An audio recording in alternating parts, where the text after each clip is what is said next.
You said that a harmless man is not a good man. A good man is a very dangerous man who has that under voluntary control. How should people become more dangerous? Oh, becoming more articulate is definitely, I would say, that's the primary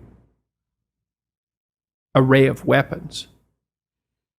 So, I mean, physical prowess is something, and it's not nothing, that physical confidence that comes along with that as well.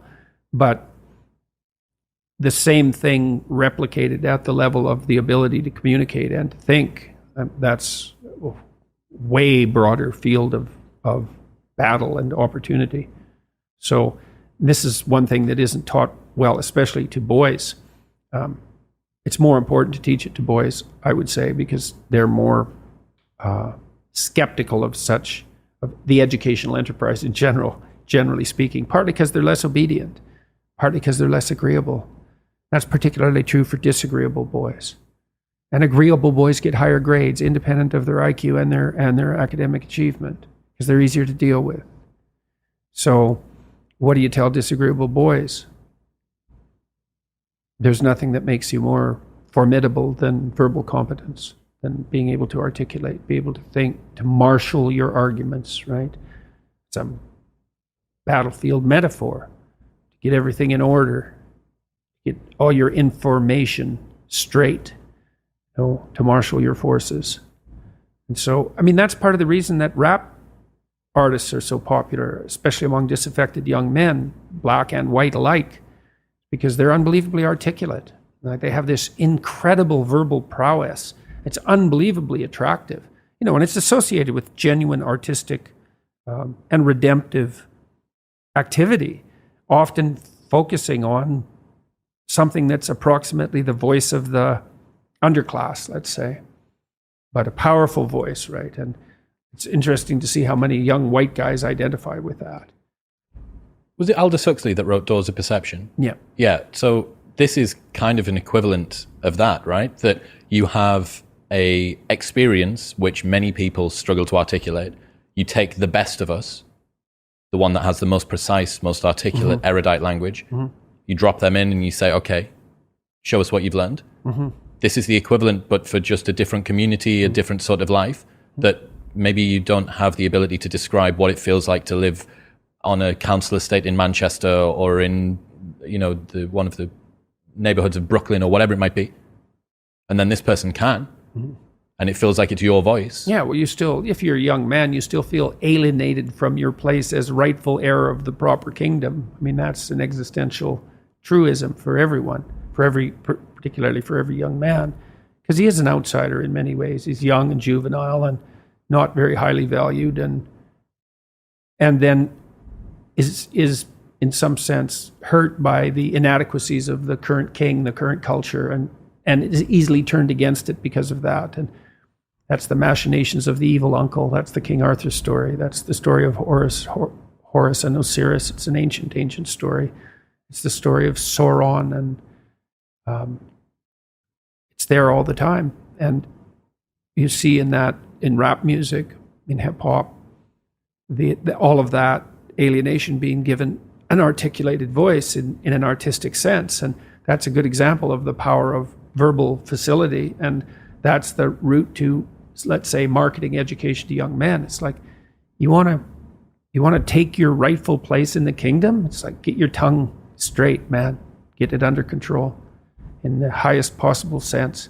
We went to a comedy club, Tammy and I, in New York, the Comedy Cellar. It's a great comedy club. And the last comic was an English guy, and he was not particularly physically prepossessing, and he made a lot of jokes about that, and it was quite funny. And then he divided the audience into 5 sections, and he asked each section to toss up a topic, just to yell out a topic. And they were like random topics like the Kennedy assassination and electric lighting before 1890. Those were 2 of the topics, and the other 3 were just as diverse. And then he put on some beats, and he did about an 8-minute rap. With every verse rhymed, and he tied the whole thing together at the end and ended at the end of the music, all spontaneously. It was unbelievable. And that's logos, man. That's the redemptive power of the logos right there. The magic word, the sacred word. It's just manifesting itself on stage. There's something very impressive. Something about that does feel dangerous as well. Not in a, I need to be concerned and this should be contaminated and walled off, but in a way that you think that person has so much competence that it's flowing out of them. And you almost feel competent by being around them. So but you certainly feel competent by appreciating it. Yeah. Right. Because it speaks to the part of you that is capable of appreciating such things. You think, wow, that's really something. That's an amazing display. That's an amazing thing to see. Amazing, right? A very interesting word, amazing. And you're trapped by the charisma of that. And that charisma, that's not nothing. That's a signal of something redemptive occurring. That accounts for virtually all of the attraction of hip hop and rap. It's the articulated voice of the struggling but worthy underclass. I suppose that's a good way of putting it. But those who are alienated from their rightful place. And so that verbal prowess is one of the ways they struggle up towards the light. And that's a good example of that, of having that danger under control, because it's a dark genre in many ways, right? There's a real undercurrent and air of violence that surrounds that and its culture, like the punk movement in the UK back in the late 70s. Same sort of thing, but that capacity to express that in a poetic manner, in a compelling manner. Johnny Rotten was great at that. He was so intense. He worked with PIL afterwards, Public Image Limited. Is that it? Public Image? I think so. He has a song called Rise, which I used to show my clients all the time when I was starting assertiveness training with them. I'd put on Johnny Rotten's Rise, and the line in there is, anger is an energy, and he's got these unbelievably intense eyes. Anger is an energy. You bet. And John Lydon, man, he could channel that like almost no one I've ever seen.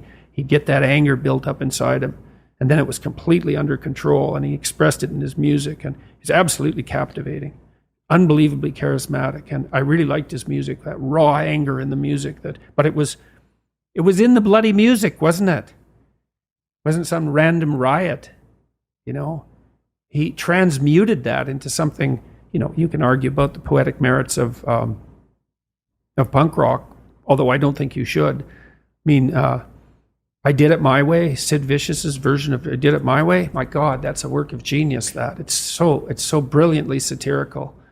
What someone's doing is they're refining it, they're distilling it down, and then they're directing it. So I went to a powerlifting competition a couple of years ago. There was this one guy there lifting. He holds a bunch of records in the squat, and he's a normal working class guy from a normal working class town on the outskirts of Newcastle.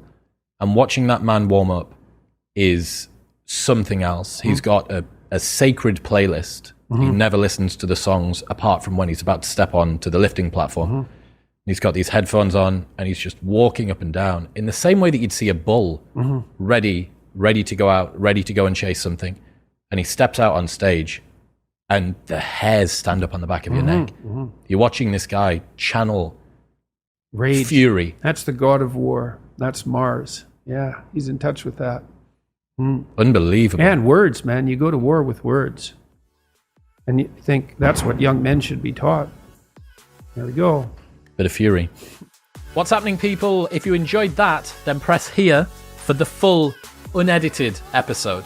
And don't forget to subscribe. Peace.